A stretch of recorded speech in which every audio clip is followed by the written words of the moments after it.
I wasn't confused. I wasn't hallucinating. And I sure as hell wasn't a danger to myself. But that's what the papers said. Neat little boxes checked and initialed by my son, the same boy I once taught to walk.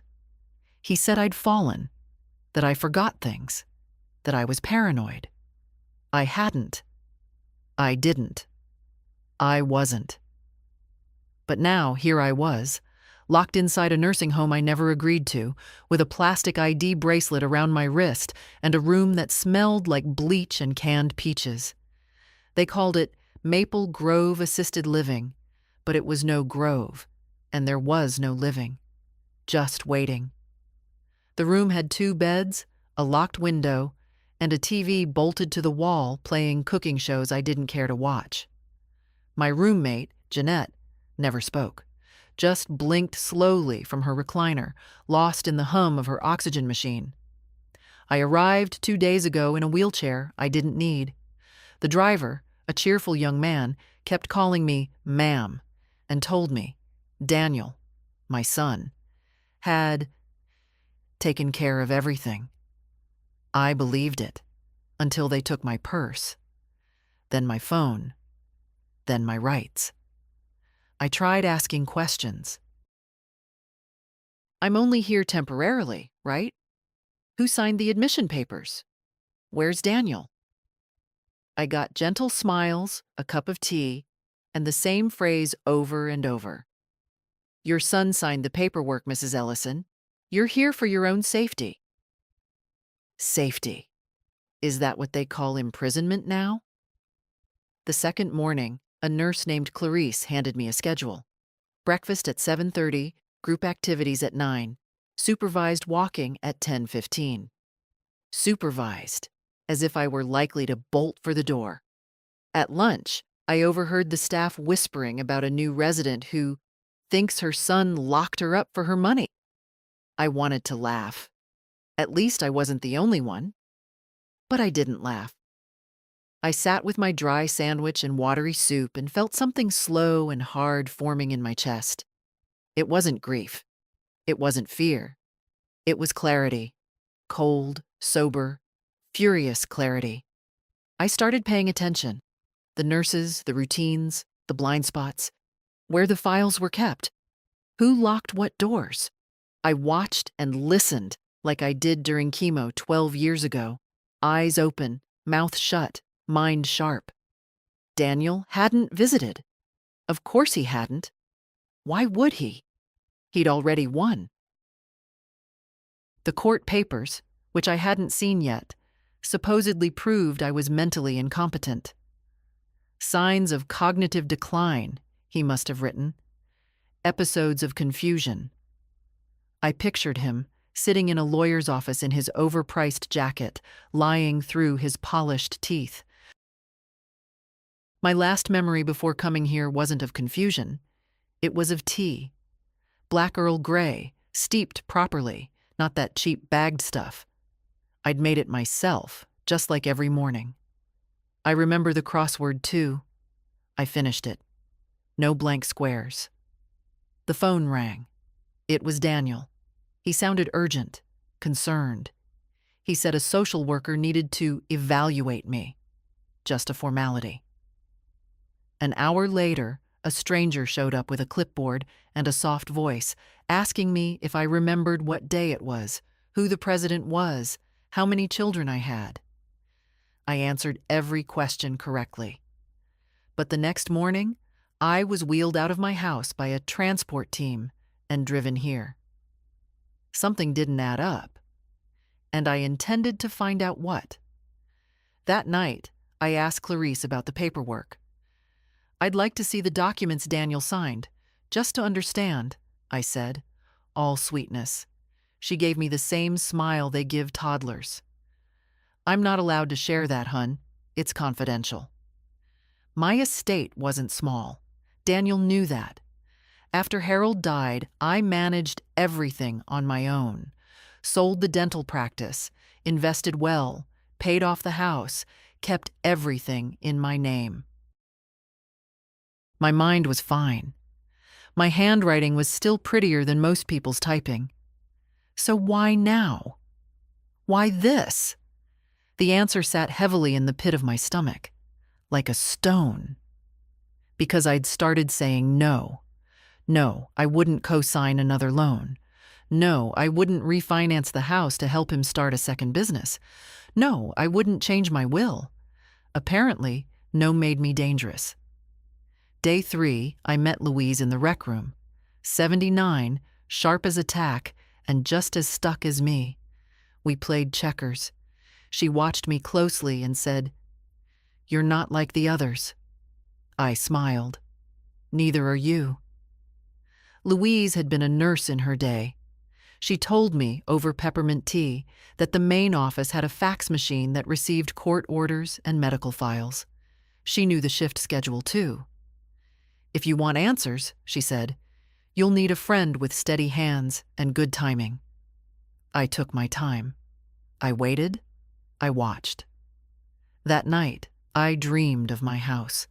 The red shutters, the hydrangeas out front, the creak of the third stair. And I promised myself this: I would not die in this place. I would not rot away for Daniel's benefit. And I sure as hell would not let him get away with it. Not this time. On the morning of the 4th day, I refused to go to group bingo. That alone raised eyebrows. Apparently, participation was expected. A sign of engagement, they called it. I told the nurse I had a headache. She pursed her lips and noted it down on her clipboard. Everything went in the clipboard. They thought it was nothing.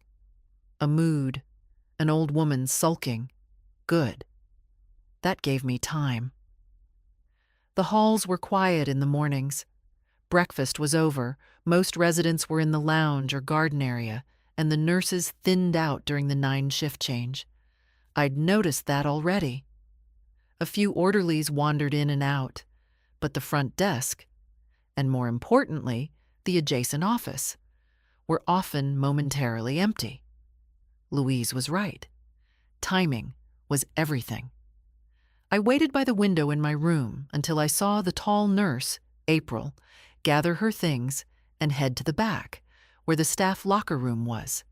She was always on the 6 to 2 shift, and she always clocked out by 9:10. That left Clarice, and Clarice was the chatty type. If anyone could be distracted, it was her. At 9:06, I stood up, brushed my sweater, checked the hallway. Quiet. I made my way toward the front slowly, using the cane they'd insisted I use. More for show than need. Passing the rec room, I saw Louise playing checkers with Mr. Martinez, who had the memory of a fish and the patience of a cat. She caught my eye, gave me the faintest nod, and turned back to the board. Clarice was at the front desk, cooing over someone's grandbaby photo on her phone. I walked right past her, slow, steady, invisible, and into the small office beside the desk. It was dim, the blinds drawn halfway, and smelled faintly of coffee and copier ink. A metal cabinet sat against one wall, but I had no time to try keys. On the desk was a computer, a phone, and a pile of faxes in the tray. I rifled quickly through the stack. Most were boring. Pharmacy requests, appointment reminders. Then I saw it. A faxed court document with my name on it. Petition for involuntary guardianship. Below it, the signature block. Daniel Ellison. Next to that, a medical evaluation dated 3 weeks ago. But not from my primary doctor, from someone I'd never met. A Dr. Carl Renner. A lie built on a lie. There were scribbled notes in the margin.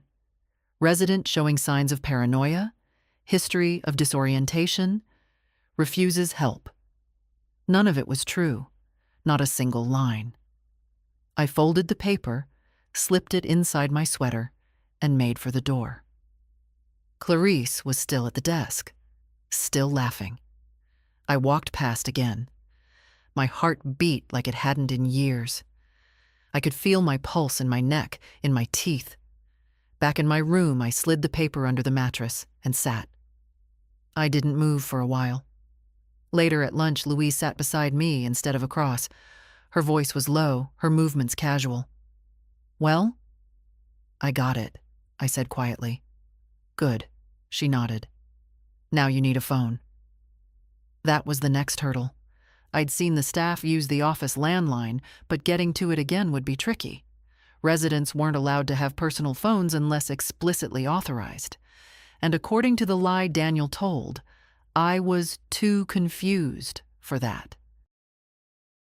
But I remembered something else. Down the hall, past the laundry room, there was a maintenance closet.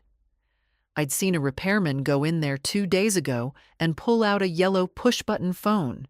It was old, corded, probably for emergencies. But if it still worked? I told Louise. She didn't hesitate. "Leave it to me." That evening, after dinner, I heard a knock on my door. Louise stepped in, her knitting bag bulging oddly at the side. She closed the door quietly and reached inside. The phone. No base, just the handset and a long cord. "It connects under the counter in the rec room," she whispered. "I tested it last month. It still has a line." I looked at her, stunned. "Why do you know all this?" She gave a little shrug. "You think you're the first woman they tried to shut up in here?" We waited until lights out. At 10:40, I made my way down the hall in slippers, Louise behind me like a shadow. The rec room was dark, the TV off, couches lined like sleeping dogs. Under the snack counter, I found the jack, plugged it in. The dial tone came like a siren song. I dialed the only number I'd memorized in decades, Harold's law partner, Charles Lambert. 3 rings. "Lambert, this is Margaret Ellison," I whispered. A pause. Then, "Margaret, where are you?" "In a facility. Against my will. Daniel put me here." He swore softly. "Talk to me." I told him everything, the forged papers, the fake evaluation, the power of attorney I never signed, my house, my accounts. I could hear him scribbling notes furiously. "You're still sharp," he said when I paused. "Sharp enough to know when I'm being robbed." "I'll come tomorrow," he said. "Bring documents, a real doctor. We'll start the reversal process immediately. You need to stay calm and safe. Can you do that?" I've done harder. As I unplugged the phone, I felt something shift in my chest. Not just anger, not just resolve. Hope. For the first time in 4 days, I slept. The morning after the phone call, I woke up before sunrise. My bones ached, but my mind was clear. For the first time since Daniel locked me in this place, I had a plan. Charles Lambert was coming. My voice was no longer floating into the void. It would land, documented, verified, backed by someone who still remembered who I was, not who they claimed I'd become. Breakfast came at 7:30 as always. Lukewarm oatmeal, overcooked eggs, and coffee that tasted like it had been recycled through 3 pots. I ate slowly, calmly. I didn't need energy for what was coming. I needed patience. Louise was already at the table, pretending to fuss with her toast. "You look different," she murmured, without looking up. "I am," I replied. At 10:12 a.m., the front desk rang our wing. "Mrs. Ellison, you have a visitor." I didn't smile, didn't rush, just stood up, wiped my hands, and walked. Charles was waiting in the front sitting area. Dark gray suit, older now than I remembered, but still upright, still sharp. When he saw me, he stood. "Margaret." "Charles," I said, my voice steady. "You came." "Of course I came." He held up a manila folder. "And I brought reinforcements." Behind him stood a woman in a cream-colored blouse and black slacks, hair pulled back tight, eyes calm and alert. "This is Dr. Eliza Chow," Charles said. "She's a board-certified psychiatrist and medical examiner. Independent. Not affiliated with this place. She's going to evaluate you." "I'm not the one who needs evaluating," I muttered, but nodded. We sat in the private interview room near the front desk. A nurse lingered, but Charles gave her one of those polite lawyer smiles that meant, "You're not staying." She left. The door closed. Dr. Chow took out a notepad and a digital recorder. "Do I have your consent to record this, Mrs. Ellison?" "You do." For the next 40 minutes, she asked me every question Daniel's paid hack must have asked. Only this time, the answers were going to someone who was actually listening. "What day is it?" "Tuesday." "Who's the president?" "Still the same old mess. Which one do you mean?" She smirked. "Do you know where you are?" I named the facility. She asked about dates, family history, medications, finances, recent events, my own decisions. I answered everything without hesitation. At the end, she folded her notes. "You're lucid. You're not delusional. You're mentally competent, and you have full capacity to manage your affairs." I looked at Charles. "Now what?" "We file a motion to reverse the guardianship," he said. "We notify the court that you were admitted under false pretenses, supported by fraudulent evaluations and forged documentation. We name Daniel as the party who submitted them." "Will it take long?" "It'll take as long as the system lets it," he said. "But we'll begin today. And in the meantime..." He handed me a new phone, small, black, simple. "This one's prepaid, registered under my name. Keep it hidden." I slipped it into my sweater pocket. "You've got one more visit today," Charles added. "Daniel's been notified of the hearing request. My assistant confirmed he was served this morning." Of course he was. At 3:17 p.m., I saw his car pull up from my window. Silver Lexus. Clean. Expensive. He wore the same tailored coat he always did when he wanted to look professional. The same coat he'd worn to my late husband's funeral. I sat in the front room, waiting. He walked in like he owned the place.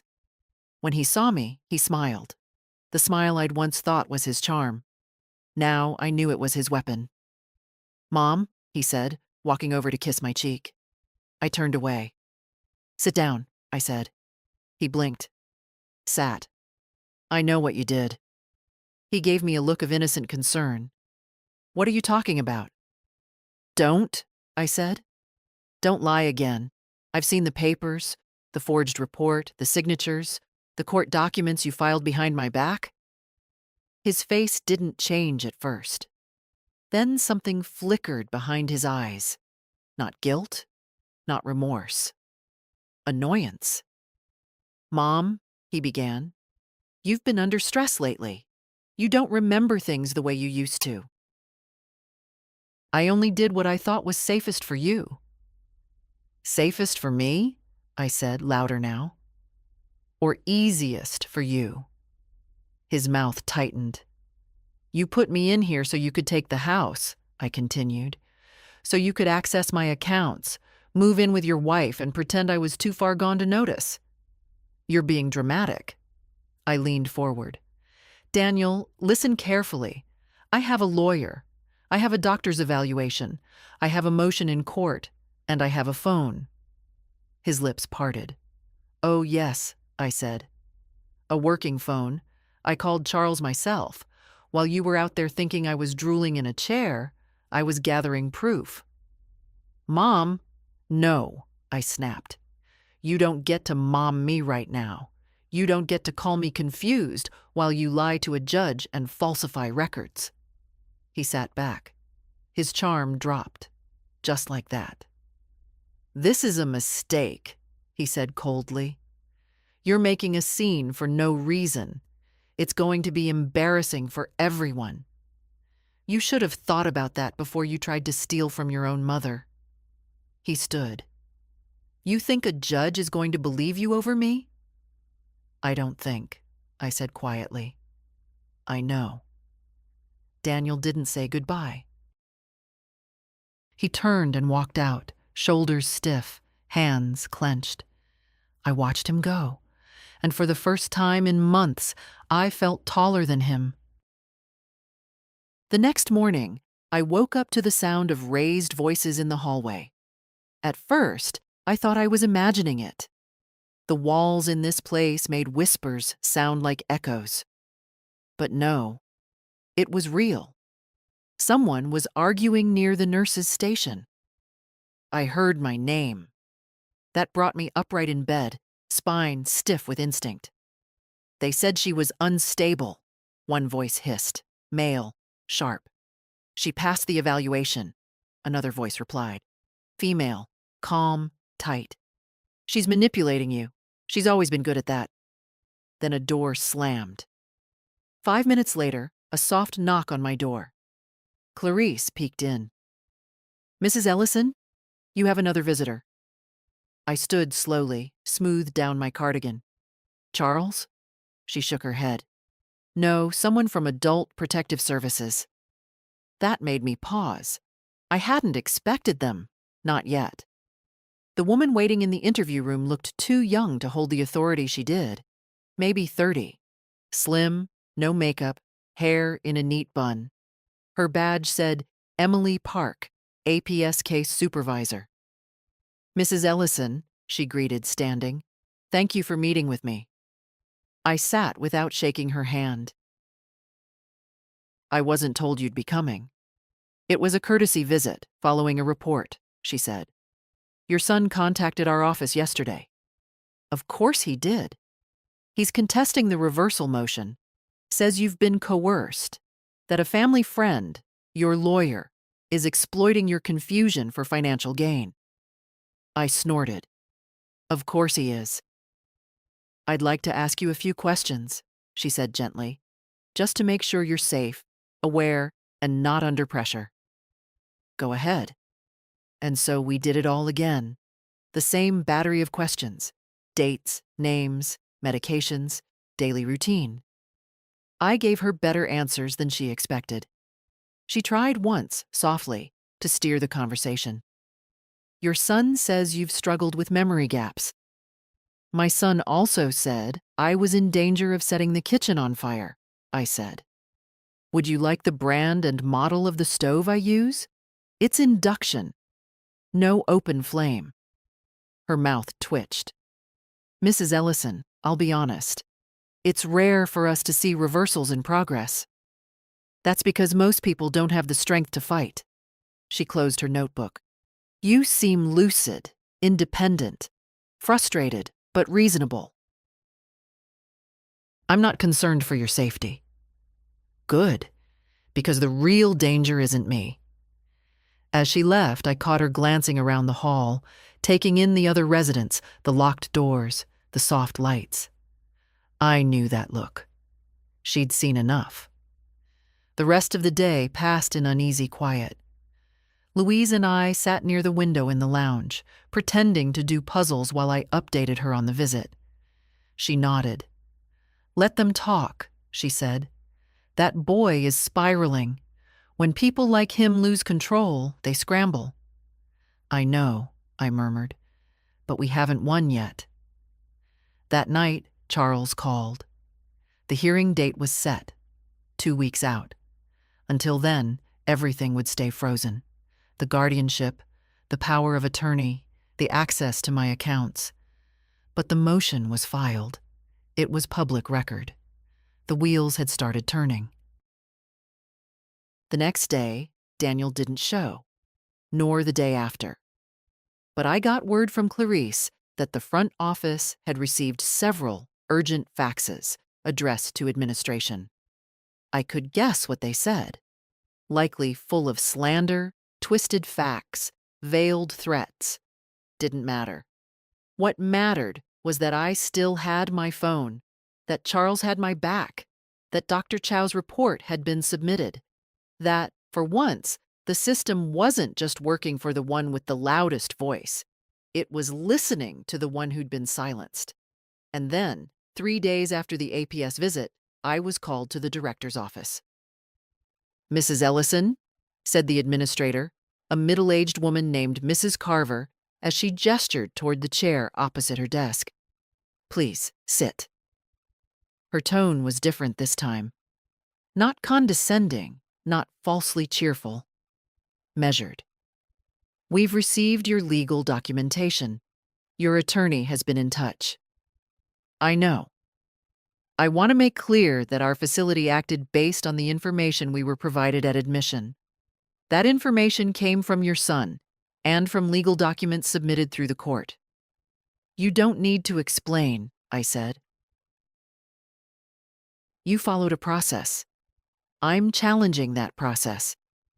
She nodded, eyes flicking to the pile of papers on her desk.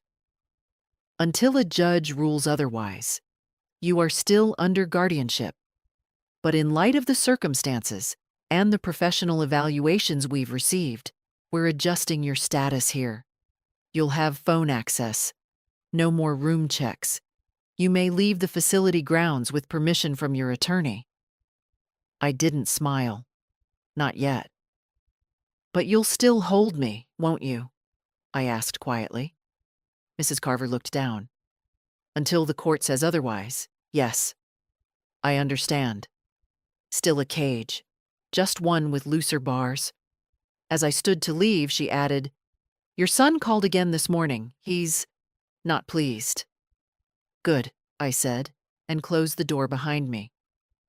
Back in my room, I sat at the edge of the bed, staring at the beige wall. I didn't cry. I didn't shout. I called Charles, and we planned what came next. Charles called again the next morning. "We're filing an emergency appeal," he said, without preamble. I spoke to the judge's clerk. She's seen the motion, the medical evaluation, and the APS report. "We're asking for a temporary lift of guardianship pending full review." "And what does that mean for me?" I asked. "It means you might walk out of there sooner than 2 weeks. Maybe even in a few days?" I stared at the carpet. Beige, thin, soulless. A floor made for quiet compliance. My voice came out low. "Don't promise what you can't guarantee." "I'm not," Charles said.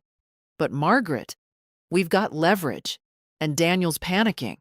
His lawyer just tried to reach a settlement." I blinked. "Settlement?"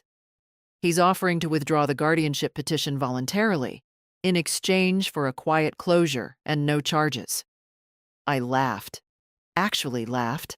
It startled even me. "So now he wants peace." "He wants protection," Charles said grimly.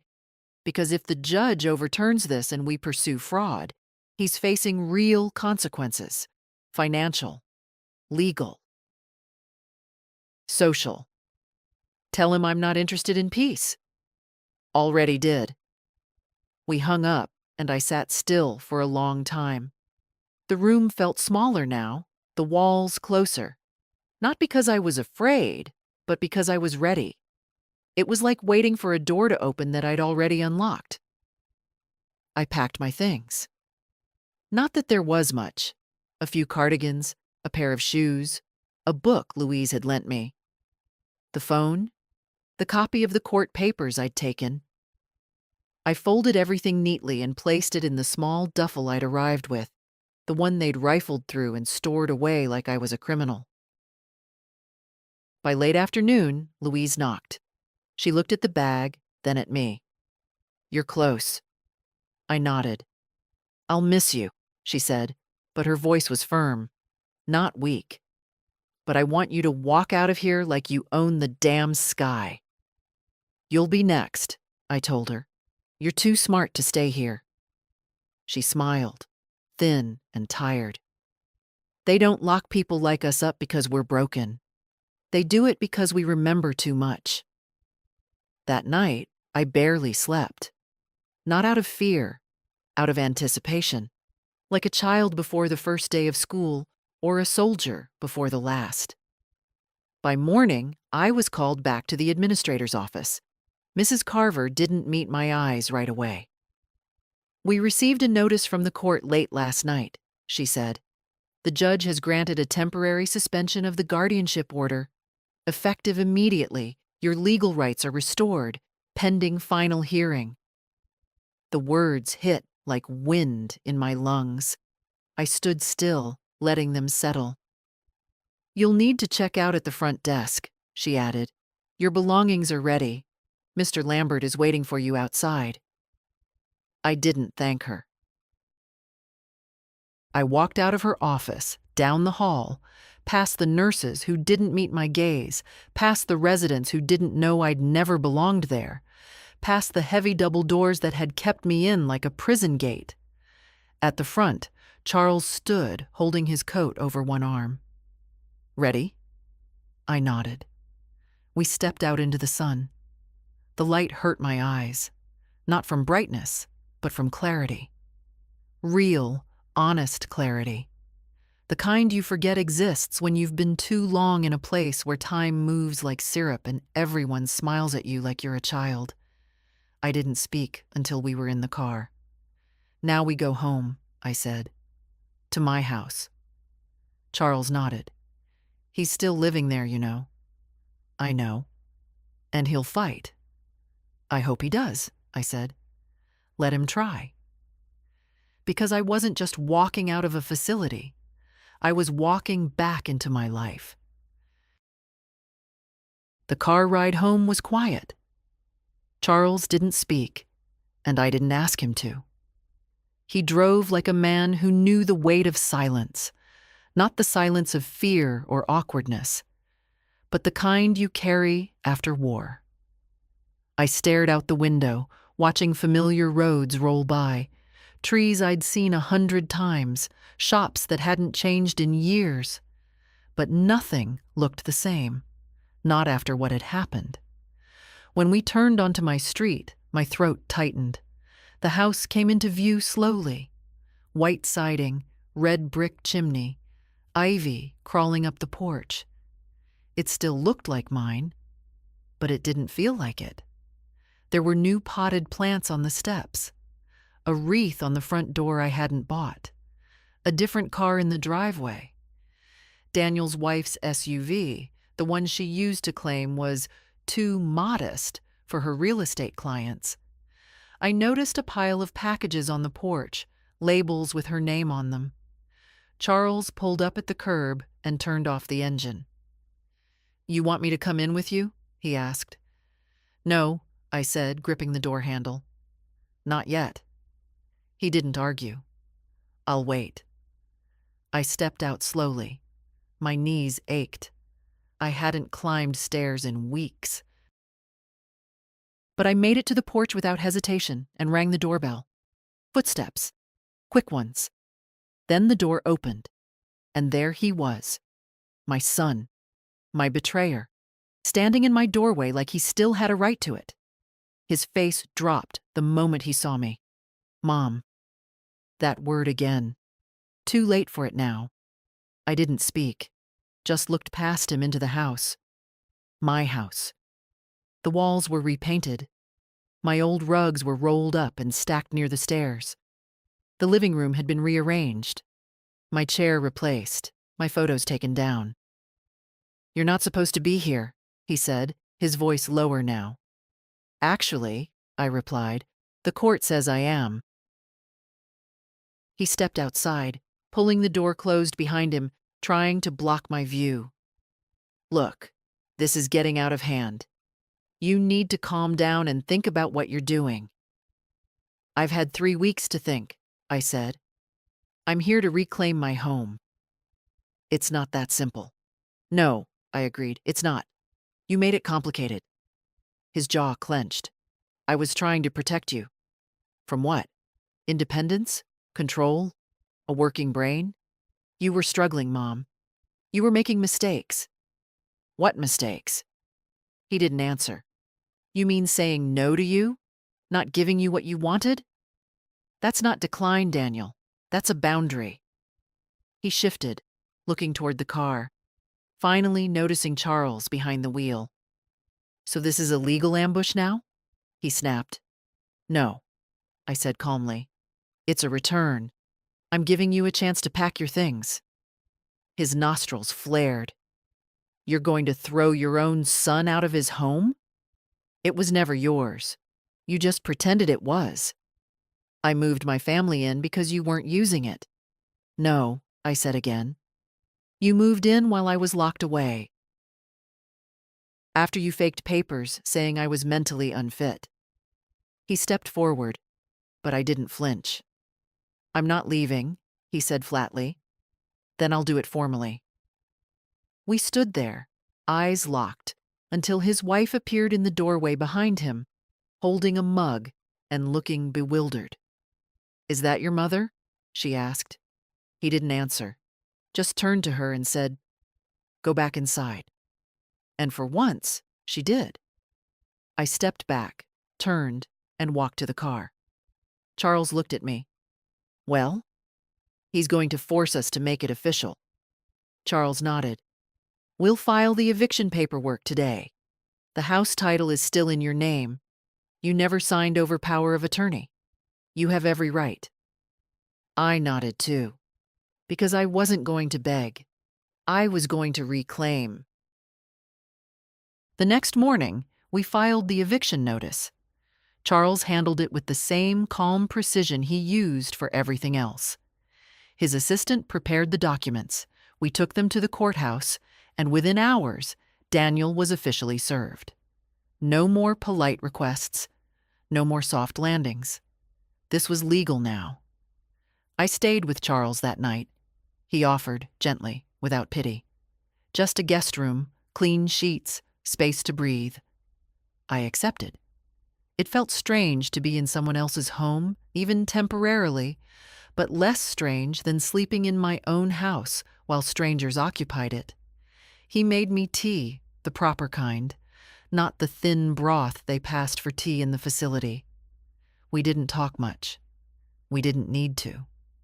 By the second night, Daniel finally responded, not with an apology, but through his lawyer, a formal challenge to the eviction, claiming contribution to the home, dependents residing, and emotional hardship. I nearly laughed when Charles read the statement out loud. Hardship? I said. Did he list which streaming service they'll miss most? He's trying to delay, Charles replied. But he doesn't have a leg to stand on. The property records are clear. You never transferred ownership. There's no lease, no agreement, no tenancy. They're squatters, Margaret. Entitled ones. That word stuck with me. Squatters. I never imagined I'd use it to describe my own son, but it fit. A few days later, I returned to the house. Not alone this time, but with Charles and a court officer. We gave Daniel 72 hours to vacate. The officer handed him the notice in person. He looked at me like I'd stabbed him. This is insane, he muttered. You're being manipulated. I didn't answer, just turned and walked through the door, into my own kitchen, my own hallway, touching walls that had once held my laughter, my cooking, my grief. Now they smelled of someone else's cologne, echoed with other people's footsteps. It would take time to reclaim it fully. But I'd started. In the living room, the photos were gone, replaced with his family's grinning portraits. I picked up a frame and turned it face down. One by one, I did the same with the rest. Not in anger, in preparation. This isn't over, Daniel said from the doorway. It is, I said. You just don't know it yet. 3 days passed. Then came the moving truck. I watched from the front porch as Daniel, his wife, and their 2 boys loaded boxes and suitcases. His wife didn't look at me. The boys looked confused. I felt a stab of guilt, not for what I'd done, but for what they'd inherited. A father who used people. A home built on lies. He didn't say goodbye, just slammed the trunk and drove off. I waited until the street was quiet. Then I opened the front door wide and stepped inside. Alone. No apologies. No shadows. I stood in the foyer for a long time. It felt like stepping into a story I'd once written and had to read again, line by line. I didn't cry. I didn't celebrate. I made tea. Then I sat at the kitchen table, the same one where I'd once taught Daniel how to write his name, and I opened my checkbook. It was time to make some changes. The house was quiet in a way I'd forgotten. No distant television echoing through closed doors. No hurried footsteps across floors that never used to creak. Just the sound of the refrigerator humming, the kettle clicking off, and the wind brushing gently against the windows. I sat at the kitchen table, pen in hand, checkbook open. Not to write checks. To close them. There were 3 accounts Daniel had access to, or used to. One was a joint emergency fund we opened 10 years ago, back when he was going through his second layoff, and promised he'd pay me back within 6 months. He never did. I hadn't looked at it in a while. I logged in that morning. The balance was $43.92. The second was the credit card I'd once added him to, just for travel. I removed him as an authorized user immediately after Charles filed the reversal motion. But the charges, hotels, electronics, flights, still sat there. Not mine. The third was the house maintenance fund I'd kept open for repairs. That one was down by several thousand. Apparently, a new couch and patio furniture counted as essential maintenance. One by one, I called each bank. Verified my identity, requested closures or reissued accounts. I signed forms, rerouted bills. I changed the locks, too. That same day. A small, polite man named Rudy came by and replaced the front and back door locks within the hour. "I get this a lot," he said casually, handing me the new keys. "Elder abuse?" I asked. "Entitled adult children," he said, not missing a beat. "It's a whole genre now."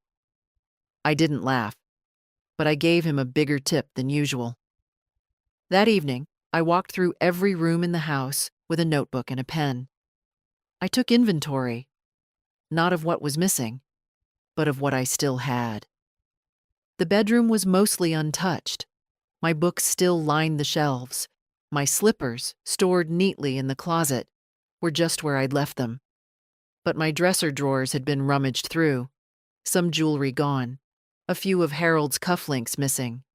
I didn't panic. I noted it. Charles would handle the report later. The guest room, which had apparently become their master bedroom, was a mess. Bottles of cologne and perfume lined the dresser. Children's clothes were shoved into bins. Receipts littered the desk. In my study, a surprise.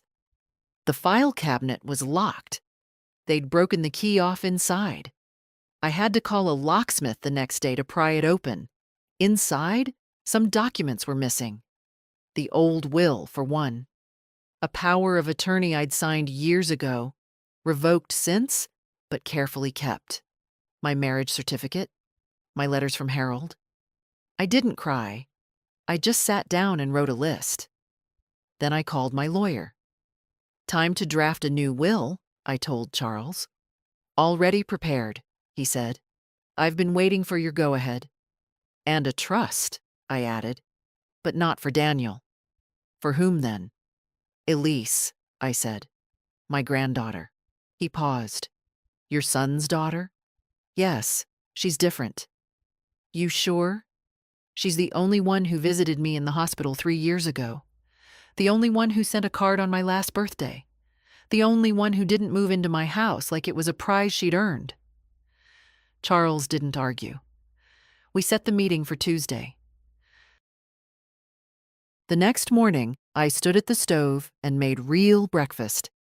Eggs the way I liked them, toast with butter, not margarine, and coffee that didn't come from a vending machine. I ate slowly, the way people do when they're finally allowed to taste again. When I finished, I walked into the living room and sat in my old chair, the one Daniel had moved to the garage, thinking I wouldn't miss it. I had brought it back in, alone. It was heavy, but not as heavy as silence. I turned on the radio.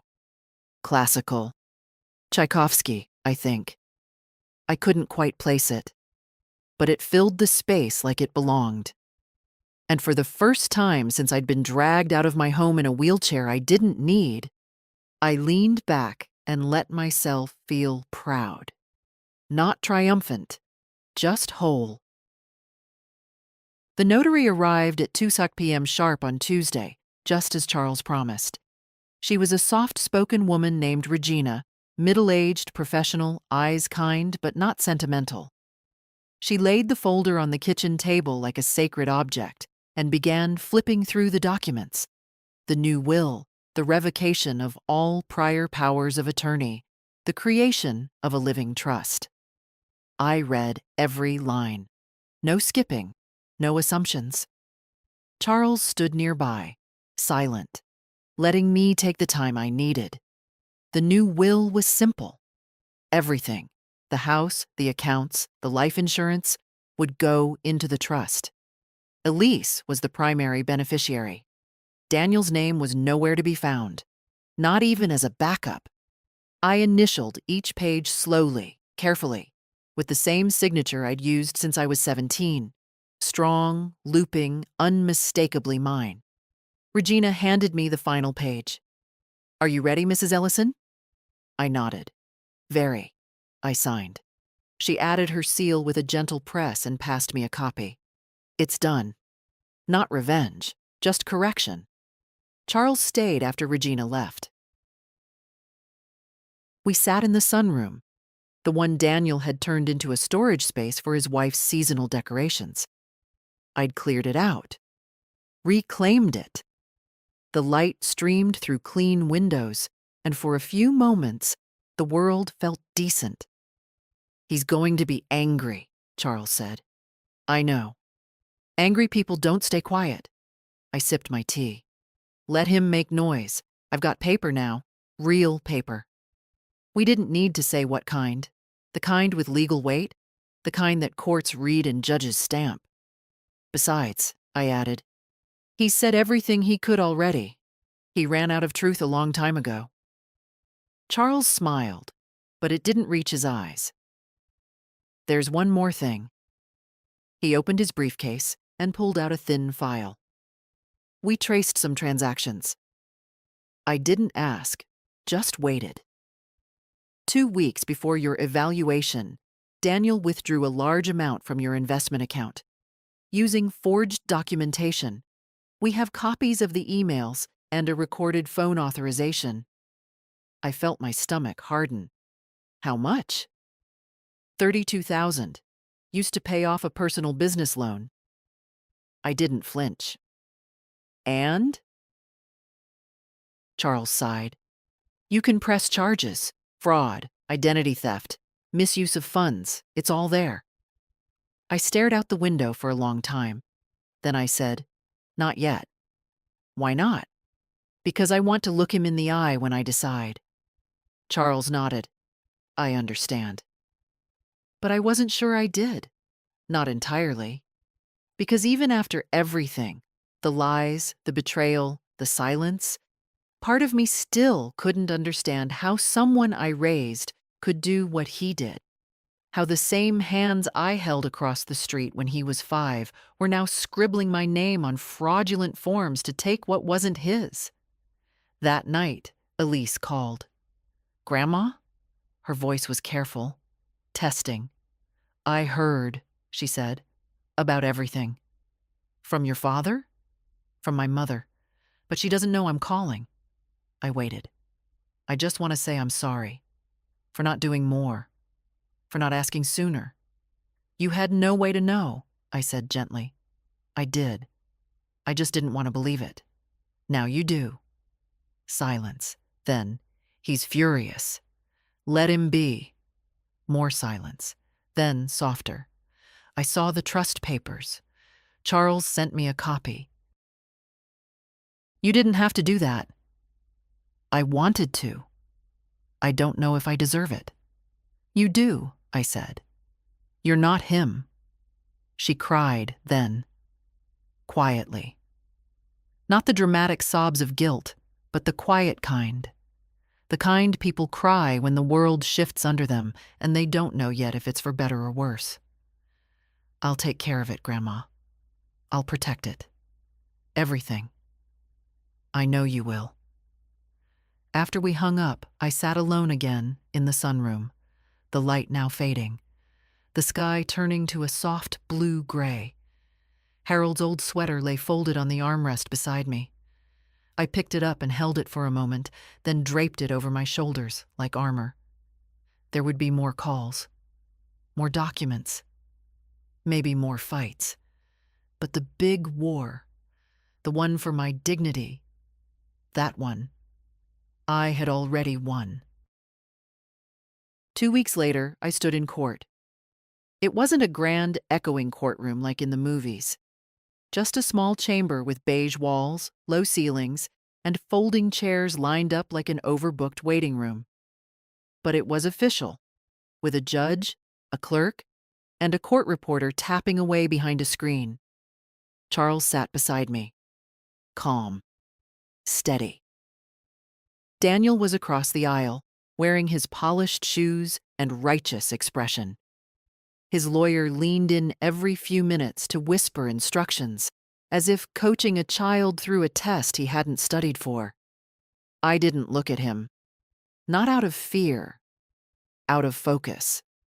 The judge, a woman in her 60s with silver hair pulled tight and glasses perched low on her nose, read through the file slowly. Then she looked up. "Mrs. Ellison," she said, "we're here to confirm the reversal of your guardianship status and review the petition filed regarding misuse of power and financial fraud. Are you prepared to proceed?" "I am," I said. My voice was calm, colder than I expected, but not cruel. "Do you understand what your son has submitted in defense?" "I do." "And you dispute it?" "I do." Charles stood then, handed over our compiled documents, the medical evaluations, the APS report, the financial records, copies of emails, and the timeline of my confinement. He spoke clearly, respectfully. He laid out every step of Daniel's deception, quietly, professionally, like someone who didn't need drama to make the truth land. Then it was Daniel's turn. He stood, cleared his throat, looked at the judge like a boy trying to win over a stern teacher. "I never meant to harm my mother," he began. "I genuinely believed she was declining mentally. There were incidents, forgetfulness, paranoia." "What incidents?" the judge asked. He blinked. "She once left the stove on overnight. She accused me of stealing her checkbook. She forgot the name of her neighbor." Charles stood. None of these were documented, and her medical record shows no cognitive decline. Daniel's lawyer jumped in. Even if the concerns were exaggerated, the intention was protective. "Is that why you liquidated $32,000 from her investment account?" the judge asked. His lawyer hesitated. "There was a financial overlap. It wasn't malicious. It was unauthorized," she said sharply. Daniel sat down. The judge turned to me. "Mrs. Ellison, do you wish to press charges?" I paused, not for drama, for clarity. "No," I said. A stir in the room. Daniel glanced at me, surprised. "But I want this on record," I continued. "He didn't do it out of concern. He did it out of control. He saw a woman aging and thought that meant I could be handled, managed, tucked away." The judge nodded. Understood. She flipped through a few final pages, signed something with swift strokes, and looked up again. The guardianship is reversed, permanently. Full legal rights are restored to Margaret Ellison. The court acknowledges her mental competence and recognizes that the prior petition was based on insufficient and misleading documentation.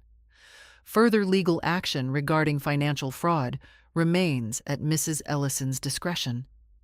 She banged the gavel, a soft wooden sound that echoed in my chest more than the room. It was done. Not just paperwork. A verdict. A statement of truth. Outside the courtroom, Charles exhaled. "It's over." "No," I said. "It's restored." We walked slowly to the car. Daniel didn't follow. He didn't speak to me. He turned and walked the other way, toward the parking garage, as if distance could save him now. It couldn't. He would have to live with what he did. That night I sat on the back porch, a cup of tea in hand, blanket over my knees. The wind was cool, but not cruel. It whispered through the leaves like it knew what I'd been through. The porch light flickered once, then glowed steady. So did I.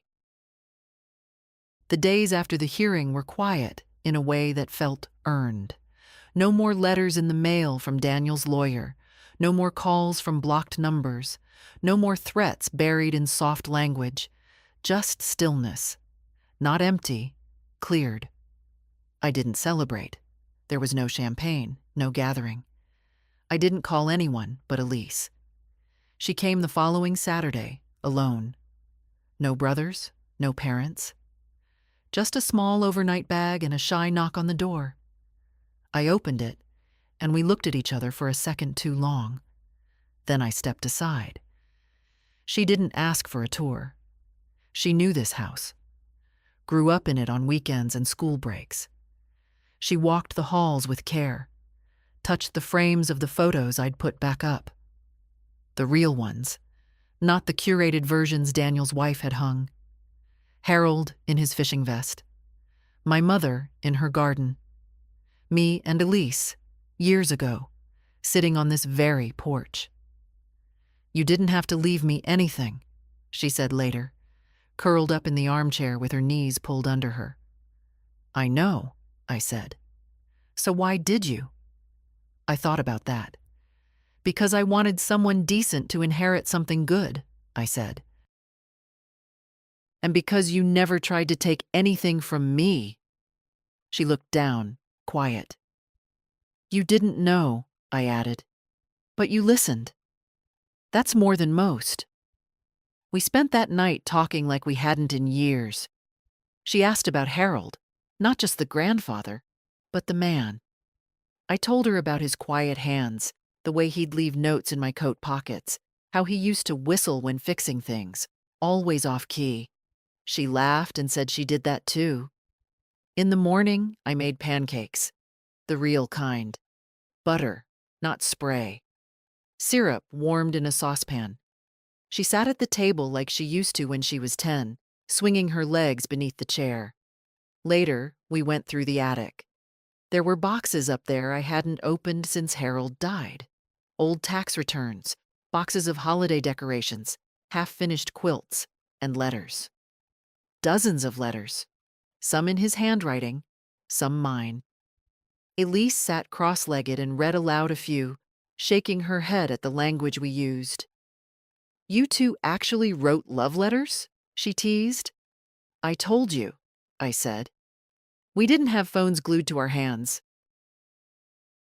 We had to find ways to say the things that mattered. She kept one of the letters, a short note Harold wrote me on our 30th anniversary. I watched her tuck it carefully into her journal like it was something rare. Maybe it was. When she left the next day, she hugged me tighter than usual. Then she handed me a folded piece of paper, a drawing, our house, this house, in pencil, porch light glowing, my figure, small but unmistakable, sitting in the chair with a mug in hand. "I sketched it last night," she said. "You looked like you belonged there." I do, I thought. I do now. After she left, I called Charles. "Let's move forward with the fraud filing," I said. He didn't ask why. He didn't hesitate. We began with the bank that held the investment account, then the forged authorization emails. Each step was careful, deliberate. Not vengeance, just truth, written down and filed where it couldn't be buried again. Daniel would hear from the investigators soon. He wouldn't go to prison. I didn't want that. But he would answer. In paperwork, in statements, in audits, and maybe, one day, in silence. By the end of that week, I sat down to do something I hadn't done in years. I wrote. Not a letter, not a complaint. A story. About a woman who was buried by paperwork, silenced by people who called themselves family. A woman who didn't raise her voice, but raised her hand, and used it to sign her name, reclaim her space, and write the ending herself. It wasn't bitter. It wasn't loud. But it was honest. And sometimes, that's the kind of justice that lasts longest. Spring arrived without asking. The hydrangeas in the front yard began to bloom again, stubborn and full despite the winter neglect. I trimmed them myself one morning, pruning shears in hand, gloves stiff from disuse. My knees protested, but I didn't stop. It felt good to touch the roots of things, to reclaim even the small acts, like gardening, like choosing what grows and what doesn't.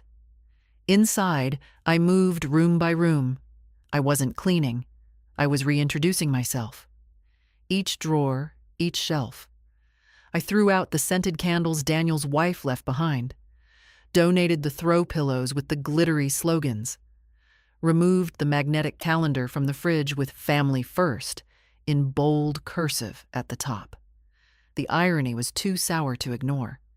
In the closet, I found the old photo albums, the real ones, not digitized, not filtered. Harold holding Daniel in the hospital, me on the porch with a sun hat and lemonade. Elise at age 6, covered in cake frosting, grinning like she owned the world.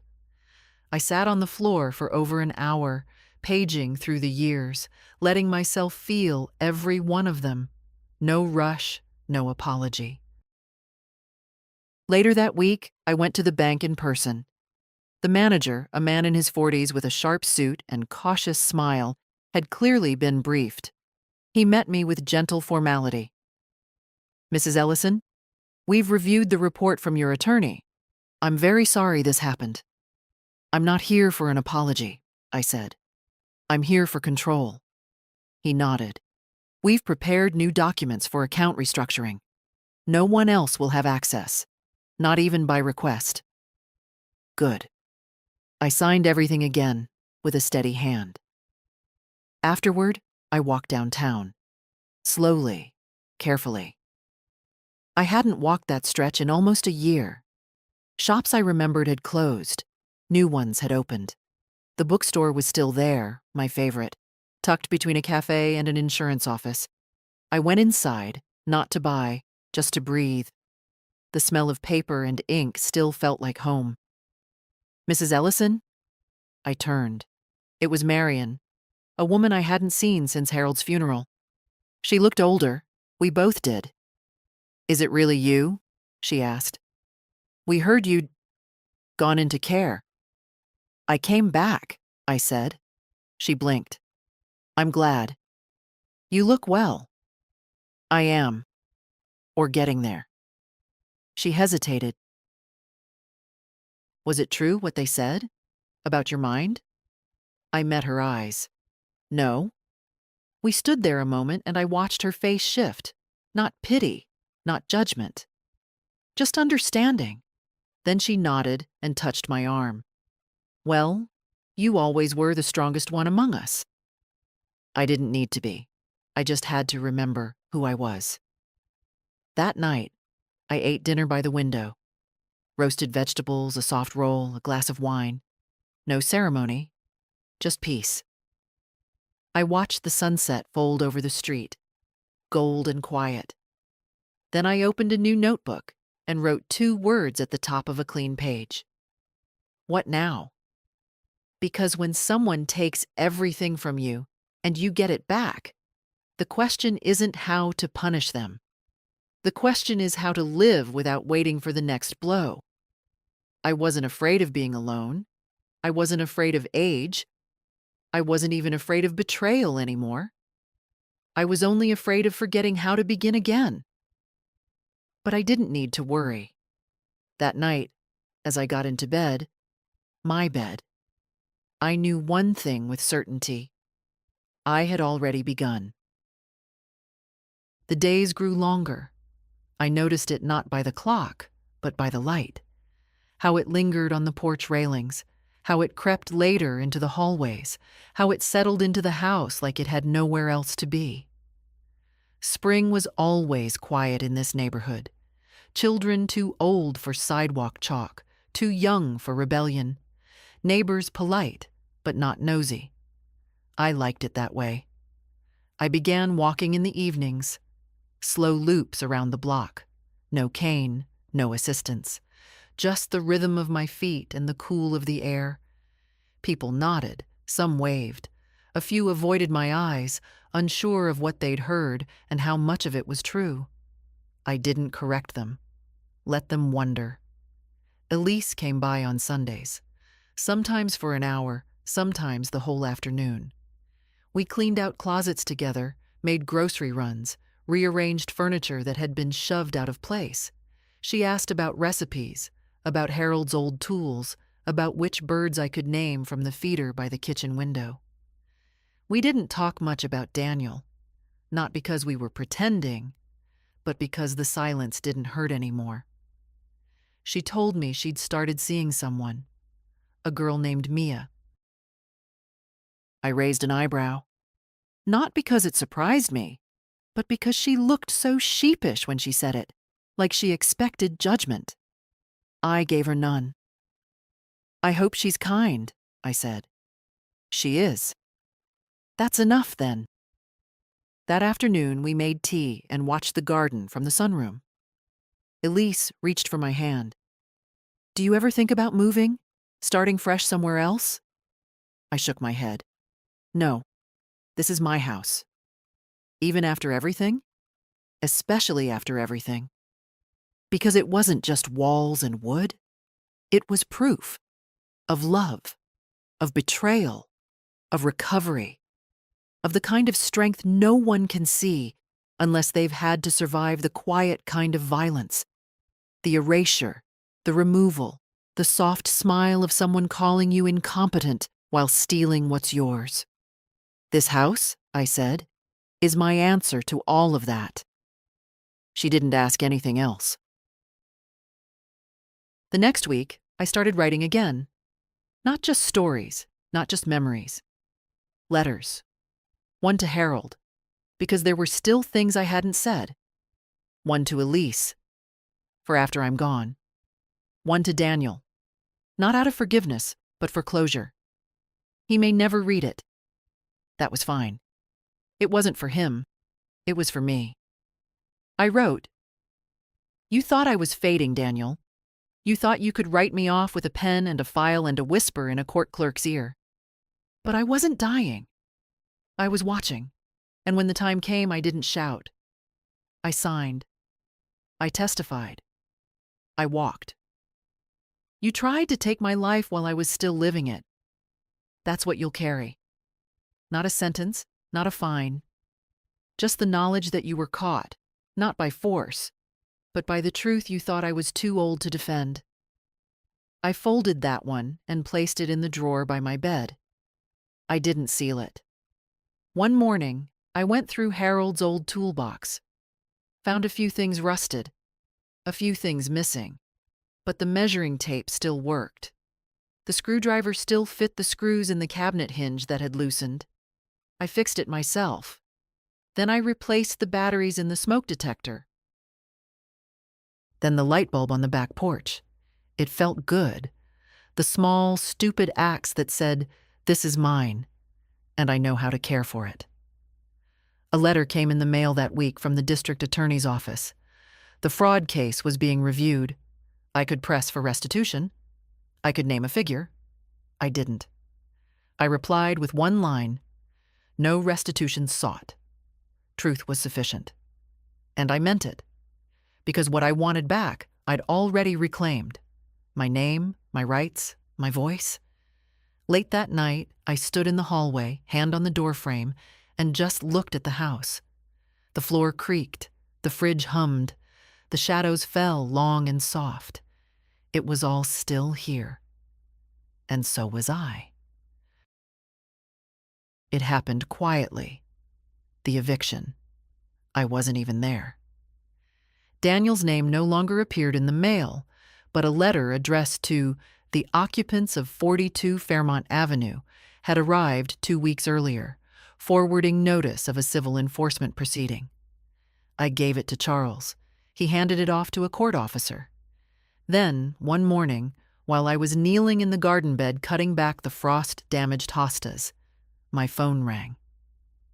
"They're out," Charles said simply.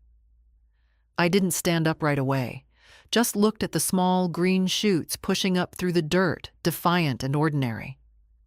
No resistance? None. Court rep said they had a truck loaded and gone before the officer arrived. They leave anything? Some furniture, nothing valuable. Good. He paused. Do you feel anything? I brushed my gloved hand across the soil. No, and that's the best part. That afternoon, I walked through the empty house, not mine, but the second one Daniel had purchased 2 years ago, using a portion of my retirement as down payment. He'd never changed the title. It still bore my name. He thought I wouldn't notice. He thought I'd never see the records. Charles found them first. I hadn't decided what to do with the property. Sell it, donate it, burn it down in poetry. But standing in the living room, looking at the fake fireplace and the deep scratches on the hardwood, I realized something. I didn't want the house. I just wanted him not to have it. And that was done now. I gave the keys to Charles and told him to list it. The next few days were full of small things, calls from realtors, emails from Elise about her new job offer, a card from Marion with a watercolor of a bird on the front and a note inside. Still here, and rooting for you. I pinned it to the fridge. Then, one evening, I found myself walking down the street past Daniel's old high school. The building hadn't changed. The same chipped red bricks. The same chain-link fence. I stood at the edge of the sidewalk, watching the light in the gym flicker through the windows. I remembered driving him here. Waiting in the car while he ran in to pick up forgotten textbooks or change for lunch. I remembered him bounding down the steps, always in a hurry. Always with that cocky, distracted smile. He was 17 then. All elbows and excuses. It was easy to believe he loved me back then. Maybe he did. But love without respect is just sentiment. It's flowers at the wrong time. Apologies after the damage is done. It's calling someone mom while signing papers to disappear her. That night, I wrote one more letter. This one I sealed. I mailed it the next morning without a return address. It said only this: "You were my son, but I am no longer yours to manage, diminish, or define. I survived you, Daniel. I survived what you tried to do. And from here forward, I walk without fear, and without you." Then I came home. I swept the porch, made tea, sat in my chair, and as the light slipped behind the rooftops and the birds tucked into their nests, I felt it settle. The ending I never asked for, but now accepted fully. Not as justice, not as revenge, but as truth. Some endings come like storms. Others come like silence. Mine came on a Tuesday morning when I woke before the sun, brewed my coffee, and realized I didn't need to check the mailbox with dread anymore. No more letters with unfamiliar legal terms. No more notifications in small print. No more documents that made me feel like I didn't exist the way I used to. I sat in the kitchen, the light not yet through the curtains, and sipped from my old mug, the one Harold gave me on our 30th anniversary. Still standing, it said, in faded blue letters. I was. The garden bloomed early this year. Tulips came first, stubborn and vivid, like women who've survived too much and are done apologizing for it. Then came the roses, the wild kind, not the ones you manicure. They grow as they please, and I let them. Elise visited every week now. She called first, but I told her she didn't need to. She brought groceries sometimes a book, once a pie that she swore she'd made herself. She hadn't. She always left with something small, a recipe, a framed photo, a story about Harold she hadn't heard before. Once she asked if I wanted to leave the house to her formally. I said not yet. She didn't argue. You'll know when, she said. I will. In the evenings, I wrote. Not for anyone else, not for publication, just for myself. I wrote about women who were believed too late. Women who were quiet until the quiet was mistaken for absence. Women who didn't burn the world down, but reclaimed what was already theirs. Page after page, I let them speak in my voice.